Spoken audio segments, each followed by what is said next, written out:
Biden vows to take on GOP governors over schools. Yeah, he didn't just say that. He says, get them out of the way. Right now, local school officials are trying to keep children safe in a pandemic while the governor picks a fight with them and even threatens their salaries or their jobs. Talk about bullying in schools, Biden said in remarks to the White House. If they'll not help, if these governors won't help us beat the pandemic, I'll use my power as president to get them out of the way. I think there's like a 9th and a 10th Amendment about that one that you can't do that, Joe Biden.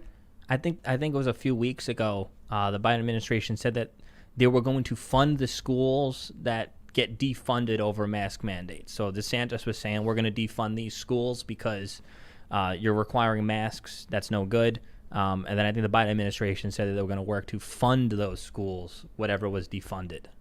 Governor Kristi Noem said, South Dakota will stand up to defend freedom. Joe Biden, see you in court.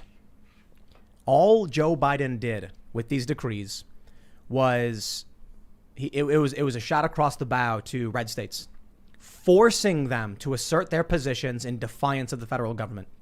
These mandates, these threats, getting them out of the way, all of that stuff, it's absurd. It's not going to happen.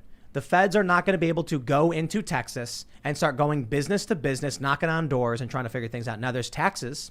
That's where they might get you with the IRS. And the currency, that's all it comes down to at the end of the day. They don't have the manpower, really, and they wouldn't be able to logistically go to every single business, every door. But what they can do is click a few buttons on the computer and lock all your bank accounts.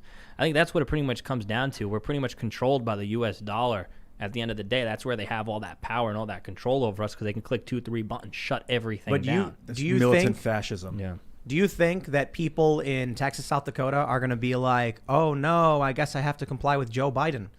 You got Wyoming and West Virginia, the deepest Trump-supporting states in the country. You think these places are going to be like, oh, geez, I guess I have to comply? Or do you think they're going to be like, screw you?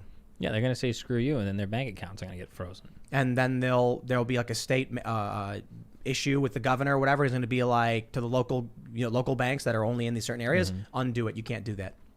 Yeah, governors will intervene. And then the federal government will probably try to hit those banks and shut those local banks down. You know what I mean? Like, there's always that, like, who's got the bigger, hammer when it comes to that situation? Who's got more control over the powers of control? The businesses will switch to crypto. Yeah, Florida will spin up their own crypto, and then the federal government will make that crypto illegal, probably a felony, and then they'll withhold tax money to the state. And then you might see other states join in, and you could see maybe not civil war, but intense civil conflict. Dude, we're in a civil war. Political conflict. No. We're in a civil war. You got to define war, but I mean fifth generational. It seems like right. This is a fifth generational civil war. This Absolutely. is a mental fourth civil and war. fifth. Are you familiar with fourth and fifth generational warfare? I guess explain it to me. I'm familiar, but we'll start with. I assume first generational warfare is like two people punching each other in the face and like charging at each other.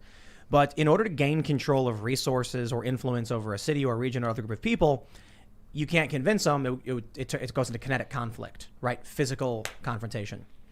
There's been multiple generations. There's been espionage. There's been cyber warfare. We are moving into the era now beyond all that, which is fourth and fifth generational warfare. Fourth generational warfare is when it's not necessarily nation states anymore. It's people flying different banners within states and between states, insurgent groups like the Taliban, groups like Al-Qaeda, and groups like Antifa. Fifth generational warfare is more in winning control of resources by controlling people's minds through propaganda and information. So in that regard, no doubt, the culture war, they call it, right? It's been called a cold civil war over and over again. The problem I have with that phrase cold is that, I don't know, there was a dude in Portland who took 2 bullets to the chest by a guy who was stalking him and had a communist tattoo on his neck. Seems hot.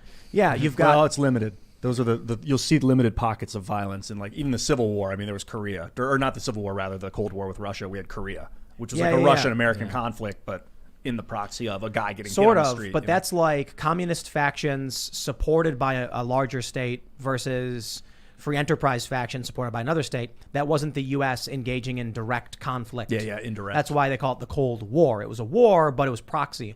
No, what we're seeing in the United States isn't cold civil war. When you have people fighting in the streets, and there was a shootout last weekend, and there was a shootout the weekend before that, and like, how about 100 days of violent rioting in Portland with fire bombs? And then when Donald Trump is like, we're going to send some feds together, they're like, oh, fascist. It's like, dude, you're firebombing buildings. And then you had the Oregon governor, I think it was the AG, sue the federal government over their attempts to enforce the law.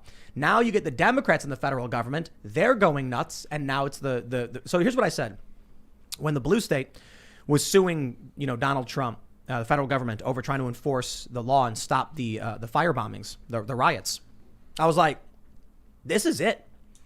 People live in, they view history through condensed lenses, where you open a book and you read about the Civil War and it's like, on this day this happened, on this day this happened, on this day this happened, and you're like, wow, and you're reading it all really fast, not realizing for the people living it, it was years.